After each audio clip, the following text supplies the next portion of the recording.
MP గారికి కూడా ఒకటే విజ్ఞప్తి చేస్తా ఉన్నా, ఇకనైనా సంస్కారవంతంగా మాట్లాడడం నేర్చుకో.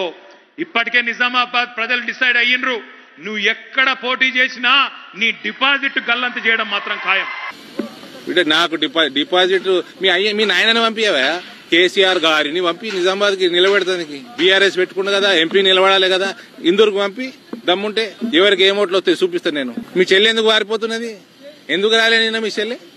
ఇవాళ కవిత గారు రాలేకపోయినారు, ఎందుకంటే ఆమె ఒకటే నాకు చెప్పింది, వచ్చేటప్పుడు నేను వస్తలేను, కానీ మా నిజామాబాద్ లో అందరికీ చెప్పు ఏమని అంటే, నేను కేసీఆర్ గారి దగ్గరనే కూర్చొని మా నిజామాబాద్ నియోజకవర్గానికి ఇంకెన్ని నిధులు సాధించే ప్రయత్నంలోనే ఉన్నా, నా మనసు నిండా నిజామాబాదే ఉన్నది అని చెప్పమని కూడా మీకు చెప్పమని చెప్పింది. ఇప్పటికీ ఎన్నో వేల కోట్లు తెచ్చిందట ఇందూరుకి. ఇంకా నిధులు తేవడానికి కేసీఆర్ గారితో అక్రాస్ ద టేబుల్ మీటింగ్ జరుగుతుందట. ఎందుకు? తెల్లారి కేసీఆర్ ముక్కు నొప్పి, పన్ను ఆపరేషన్, కన్ను ఆపరేషన్ గడికన పోతున్నాడా? తెల్లారి మాట్లాడుకోవచ్చు కదా. ఇది ఎట్టుందంటే, ఓ జమానా చిన్నప్పుడు మేము మస్కట్ పోతుండే జనాలు, మా కురుట్లకి వెళ్ళి వేరే గ్రామాలకు వెళ్ళి అట్లా పోతుండే. పోయినోడు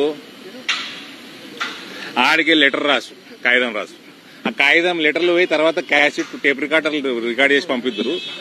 అవ్వా అయ్యా, నేను మస్కట్లు ఉన్నా గాని నా పానమంతా కొరుట్లని ఉన్నదే, మీరే యాదకొస్తున్నారే రోజు అన్నట్టున్నది. ఈయన వచ్చి నిన్న గుర్ర ఏడుతుండే మస్కట్కి వెళ్ళి, ఏడ్చుకుంటే లెటర్ రాసు.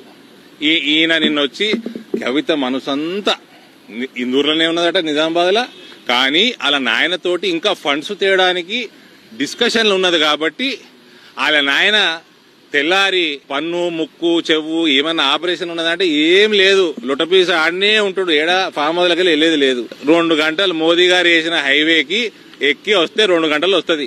నీ ముఖం నీ చెల్లె చూడబుద్ది కాక, నీ చెల్లెకి నీ ముఖం చూడబుద్ది కాక, ఆ ముఖము ఇందూరు ప్రజలకు చూడబుద్ది కాక రాలే.